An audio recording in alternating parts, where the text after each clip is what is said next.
Okay guys and girls, I'm going to do some ceramic magnet explained.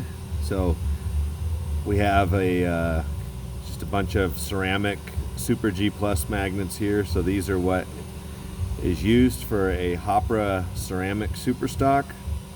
Been one of the most popular classes since its introduction probably 20 plus years ago, 25 plus years.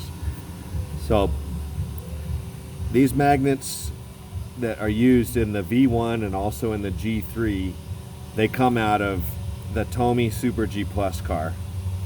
There was millions of these cars made. Ceramic magnet. It had a polymer traction magnet in it.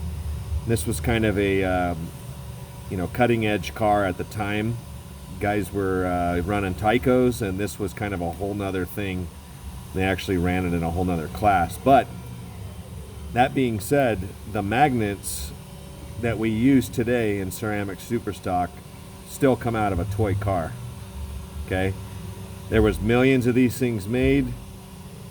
That means that the manufacturing tolerance, the strength, everything about it is all over the place. And that's why you can't just put a ceramic car together and have it be a front runner right off the bat. A lot of the cars that guys are currently running in ceramic superstock, they've had the same motor magnets for a long time, and they've went through tons and tons of magnets. I mean, lots of magnets to try to get the right size for their car. So I'm going to go through and just start checking some of these things, and let's just see what kind of range we can get out of them. So we'll check the length first. So that one, 432, it's a good size. Next one, 431, okay, not a big deal. 437, okay, well, I mean, that's 6/1000 of an inch. That's quite a bit of difference in length there. We'll just keep going through, measure a bunch of these guys up. 433, 434, 433, 438.5. Okay, so now our range is 431 to all the way to almost 439. So that's 0.08. That's just on the length. The dimension that is even more critical is the step here. The step distance is what determines how much of the magnet hangs out the bottom of your car. Okay, and I'll see if we can show this on this car here. Let's see if we can see it here.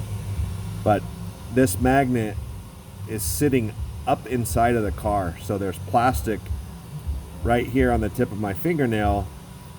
There's a plastic shelf there that is going to hit the rail before this magnet does.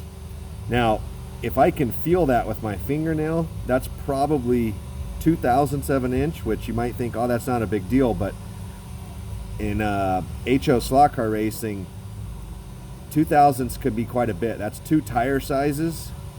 And most racers know that if you change something by 2 tire sizes, that can be the difference between being on pace and being well off of pace. Okay, this other side is even worse. It has a huge step right there. You might think, well, why aren't they even? They're not even because they're toy magnets. Okay, this isn't a high performance magnet. It's a mass produced toy magnet. That step right here, it's tricky to keep that tolerance the same.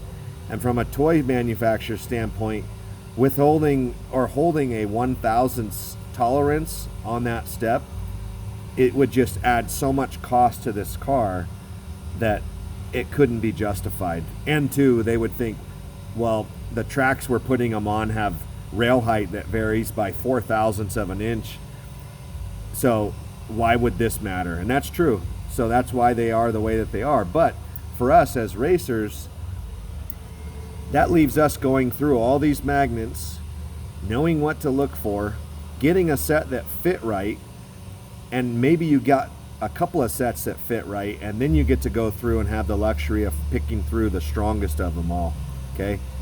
But these magnets might be cheap, but when you have to buy 10, 20, 30 pair of them, they're not cheap anymore.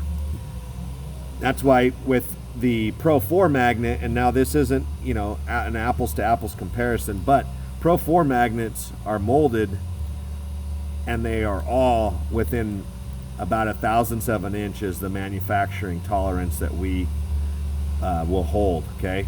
So these guys, 428, they're made to fit in the Viper car, excellent, and they're dimensionally the same between all of them. And I'm not going to go through this whole stack for you guys. I mean, if anybody doesn't believe that I'm showing you an accurate sample, then I mean, I can maybe make a video specifically for you. But the point is that you can't just get a new guy into the hobby and say, hey, you want to build a ceramic super stock?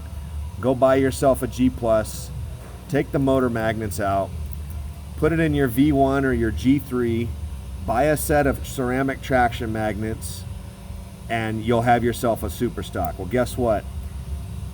Most likely they're gonna not fit the car correctly, the car's not gonna handle good, and that new racer is not gonna be happy. And also to get into that even more, when he finds out that the guys that run in the front of the pack are going through, you know, 10, 20, 30, even more magnets to get the best ones out of it, that guy no longer wants to race because of that. So there needs to be some kind of a solution to not running the toy magnets in ceramic super stock. And if we want to continue to run ceramic super stock, we need to address that issue. The Pro 4s are great. They're perfect for spec racer, and I think spec racer is definitely a growing class. Also this year we're going to be running the brass class, which is this car here. It runs the Pro 4 motor mags, which is great because guys don't have to worry about sorting through tons of magnets. That is eliminated from this class because the magnets are all consistent. And it doesn't matter if they're Viper magnets, the BSRT magnets are every bit as good, and they are also very dimensionally equal and consistent. And yeah, it leads us back to the ceramics. These guys are all over the place. They come out of a toy car. So we need to come up with a solution to allow guys to buy a set of ceramics, put them in the car, and trust that they're going to fit consistently and that they're going to be every bit as strong as they need to build a competitive HOPRA ceramic superstock. If you guys have any questions or comments or want to see anything else, feel free to ask the questions in the comments, or you can reach out to us, viperscaleracing@gmail.com. I'll post this video on Facebook as well, so anybody that has comments, feel free to reach out to us. Thanks.